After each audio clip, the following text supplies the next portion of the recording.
जंगली लड़का।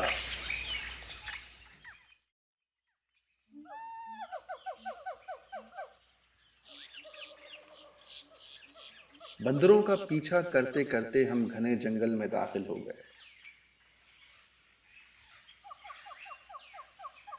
बंदर दरख्तों की शाखों से लटकते एक दरख्त से दूसरे दरख्त पर छलांगे लगाते भाग रहे थे और हम उनके पीछे भाग रहे थे। बंदरों की शरारतों के बारे में सुना था। वाकई आज बंदरों ने हमारे साथ शरारत कर दी थी। मैंने चिड़ियाघर के वहां के अफसरान से बंदर पकड़ने का मुआहिदा किया था। मैंने इस मुहिम में अपने दोस्तों को भी शामिल कर लिया ताकि दोस्तों के साथ पिकनिक भी हो जाए और बंदर पकड़कर कुछ रकम भी कमा लें।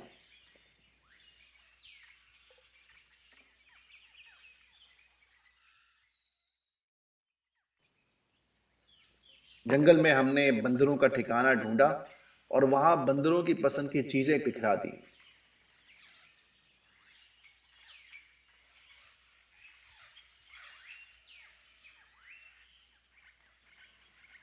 फिर जाल और फंदे लगाकर झाड़ियों से छुपा दिए। हमें वहां देखकर बंदर भाग गए।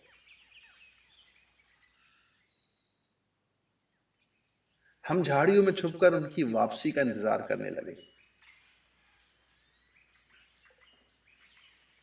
काफी इंतजार के बाद बंदरों का एक जत्था उस तरफ आया और खाने की चीजों पर टूट पड़ा। देखते ही देखते वो सब कुछ खा गए और हमने उन्हें हाँक कर जाल की तरफ ले जाना चाहा तो वो जाल और फंदे ही उठाकर भाग निकले। बंदरों का पीछा करते हुए हम जंगल के उस हिस्से में दाखिल हो गए जहां अंधेरा छाया हुआ था। घने दरख्तों की शाखों से छत सी बन गई थी जिससे सूरज की रोशनी जमीन तक नहीं पहुंच रही थी और दिन में भी रात का गुमान होता था। यहां गहरी खामोशी छाई हुई थी, यानी मुकम्मल अंधेरा। बंदर न जाने कहां छुप गए थे। हम अपने हथियार उठाए मोहतात कदमों से आगे बढ़ रहे थे। पत्ता भी गिरता तो हम चौंक जाते।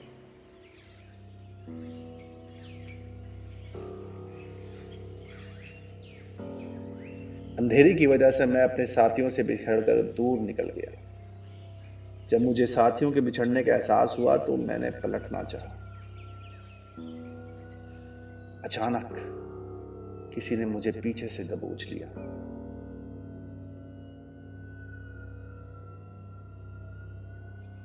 और अपने दांत मेरे कंधे में गाड़ दिए।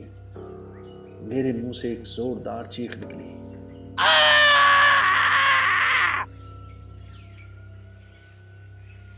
मैंने अपने कंधे को जोर से झटका दिया। मेरा कांधा तो उसकी गिरफ्त से आजाद हो गया, मगर उसका नोकीला नाखून मेरे एक बाजू के गोश्त में उतरता चला गया। फिर वो एकदम मेरे सामने आ गया, मगर मैंने जब उसकी तरफ देखा, वो एक जंगली था। बड़े हुए बाल, नोकीले नाखून, आंखों में वहशत, जिस्म पर सिर्फ एक लंगोटी पहने हुए था। वो फिर मुझ पर झपटा, मगर मैं फुर्ती से झुकाए देकर नीचे निकल गया। 2 कदम पीछे हटकर तेजी से सीटी बजाई। जवाब में मेरे साथियों ने भी सीटियां बजानी शुरू कर दी।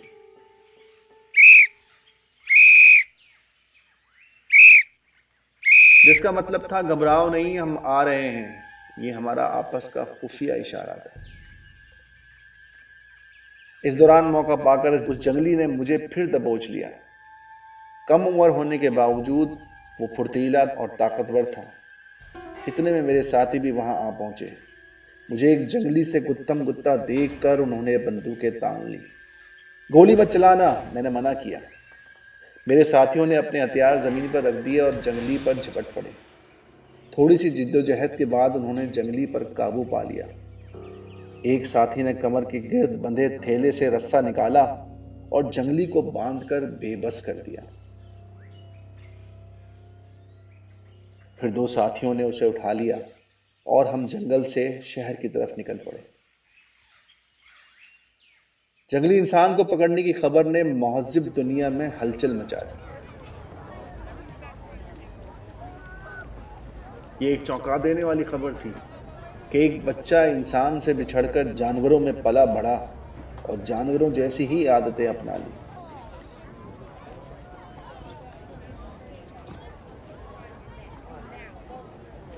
लोग जौग दर जौग जंगली लड़के को देखने आने लगे। कई दिनों तक अखबारी नुमाइंदों ने हमें घेरे रखा।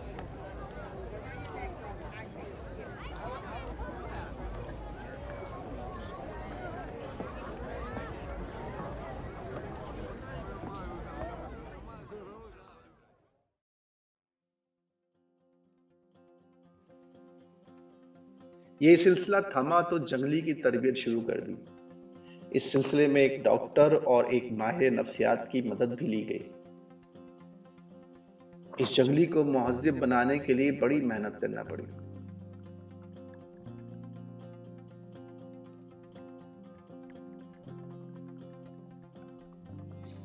आखिर हमारी कोशिशें रंग लाईं और इसमें नुमायां तब्दीली के आसार नजर आने लगे।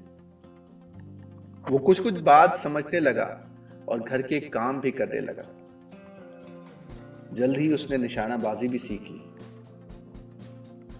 और हमारे मददगार की हैसियत से हमारे साथ शिकारी मुहिमात पर जाने लगा।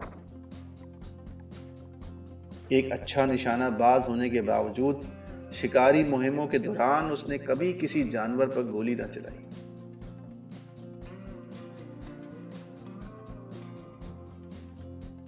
वो अपने पास एक ठेला रखता था जिसमें जानवरों के खाने की चीजें होती, जिन्हें वो जानवरों के आगे डाल देता और खुद दूर खड़ा होकर उन्हें खाते देखता और खुश होता। इस दौरान हमने उसके वालिदैन की तलाश जारी रखी।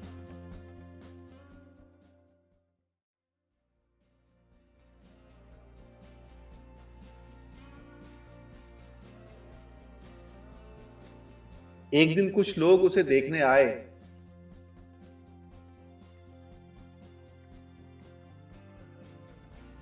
उन्होंने बताया कि उनका बच्चा भी जंगल में खो गया था।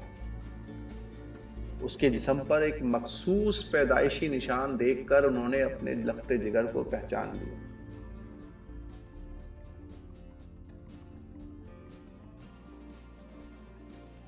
अपने बिछड़े हुओं से मिलने के बाद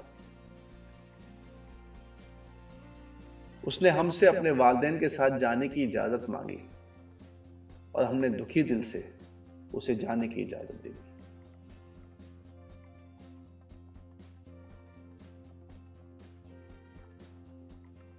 प्यारे बच्चों, अगर आपको ये कहानी पसंद आई है तो लाइक का बटन दबा दीजिए और इस चैनल को सब्सक्राइब कर लीजिए ताकि ऐसी और मजीद कहानियां हम आपके सामने ला सकें। शुक्रिया। अल्लाह हाफिज।